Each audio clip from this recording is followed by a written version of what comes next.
है। इसी संदर्भ में हमारे महम में भी जिस समय मनोहर लाल जी थे, यहाँ पर तालाबों के सौंदर्यीकरण के लिए कई करोड़ रुपया आया, लेकिन मुझे अफसोस के साथ कहना पड़ता है कि उस समय मैं तो गोहाना के अंदर रहता था, क्योंकि मैंने गोहाना से 2014 का चुनाव लड़ा था और मैं वहीं पर अपने सारे काम को फोकस कर रहा था, लेकिन यहाँ पर उस पैसे का प्रयोग सही रूप में नहीं किया गया।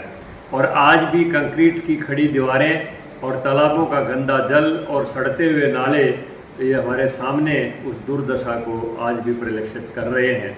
कि अगर उस पैसे का सही रूप में प्रयोग किया जाता तो हमारे तालाबों का सौंदर्यीकरण हो जाता और शहर के अंदर ये गंदगी का आलम ना रहता। मैंने हरियाणा सरकार से उसकी जांच के लिए लिखा था, विजिलेंस जांच की हरियाणा सरकार ने आदेश भी दे दिए थे, लेकिन पता नहीं क्यों वो काम अभी तक सही पूरा नहीं हो पाया है, निलंबित है अभी। मैं आज आपके माध्यम से ये भी कहना चाहता हूँ कि उसकी सही जांच की जाए कि वो कितने रुपए का टेंडर था, उसमें क्या क्या काम होने चाहिए थे, वो पूरे हुए या नहीं हुए तो क्यों नहीं हुए, और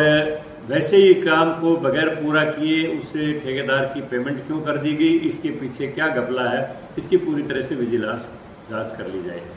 अभी मेरे संज्ञान में कल ही मैं दिल्ली में था तो एक बात नोटिस में आई, हमारे माननीय मुख्यमंत्री जी के प्रयासों से और हमारे भारत सरकार के सार्थक सहयोग से महम को बहुत बड़ी सौगात मिली।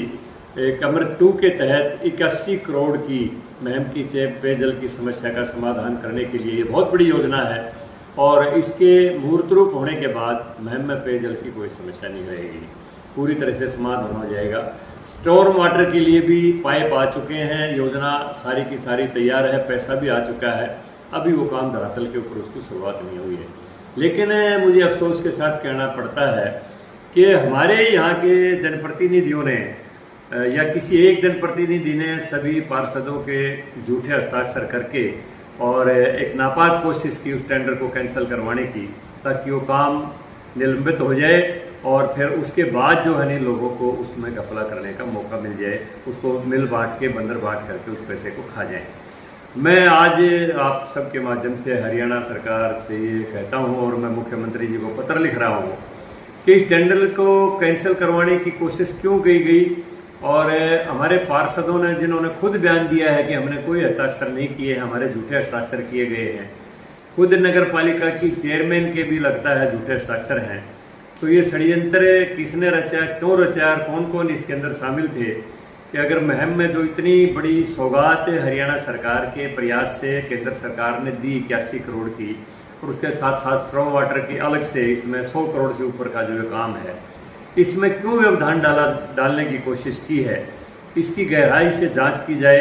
और जिन लोगों ने पार्षदों के गलत हस्ताक्षर करके इस टेंडर को कैंसिल करवाने की कोशिश की है, उनके ऊपर आपराधिक मुकदमा दर्ज करके उनको सजा दी जाए। मैं आज की आपकी प्रेस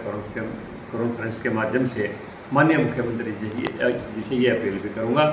और क्योंकि परसों से फिर बजट सेशन आरंभ है, 15 तारीख को हम सबकी ड्यूटी